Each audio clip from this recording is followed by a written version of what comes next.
Hello friends, আপনারা দেখছেন মৌসুমি টিউটোরিয়ালে আপনাকে স্বাগত।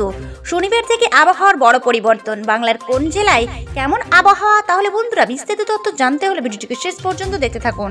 ভিডিওটি ভালো লাগলে লাইক করুন, আর এই ধরনের লেটেস্ট ট্রেনিং আপডেটগুলি জানতে হলে আমাদের চ্যানেলটিকে সাবস্ক্রাইব করুন, আর পাশে থাকা বেল আইকনটি প্রেস করে আমাদের সঙ্গে থাকুন। চলুন দেখে নেওয়া যাক এক নজরে। বৃহস্পতিবার উত্তর ও দক্ষিণবঙ্গের বিভিন্ন জেলায় কোথাও হালকা, আবার কোথাও মাঝারি বৃষ্টি হয়েছে, কোথাও আবার বজ্রপাতও হয়েছে। এদিন বিভিন্ন জায়গায় বৃষ্টিপাতের পূর্বাভাস দিয়েছে আলিপুর আবহাওয়া দফতর। বঙ্গোপসাগরে একটি উচ্চচাপ বলয়ের কারণে প্রচুর পরিমাণে জলীয় বাষ্প স্থলভাগের ওপরে আসতে এই পরিস্থিতি। তবে শনিবার থেকে পরিস্থিতির উন্নতি হবে বলে পূর্বাভাস আবহাওয়া দফতরে। শুক্রবার সকালে আবহাওয়া দফতরে জানিয়েছেন, এদিন দার্জিলিং ও কালিম্পংয়ে হালকা থেকে মাঝারি বৃষ্টি হতে পারে।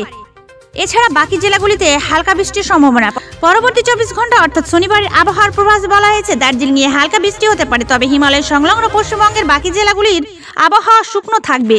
আবহাওয়া দপ্তরের তরফে জানানো হয়েছে, আগামী 24 ঘন্টা রাতের তাপমাত্রা আবারও কিছুটা কমবে, তবে তারপরের 3 দিনে তাপমাত্রা তেমন কোনো পরিবর্তন হবে না। শুক্রবার সকালে আবহাওয়া দপ্তর জানিয়েছে, এদিন উত্তর 24 পরগনা, দক্ষিণ 24 পরগনা, পূর্ব মেদিনীপুর, হাওড়া, কলকাতা, হুগলি ও নদিয়া জেলায় হালকা বৃষ্টি হতে পারে।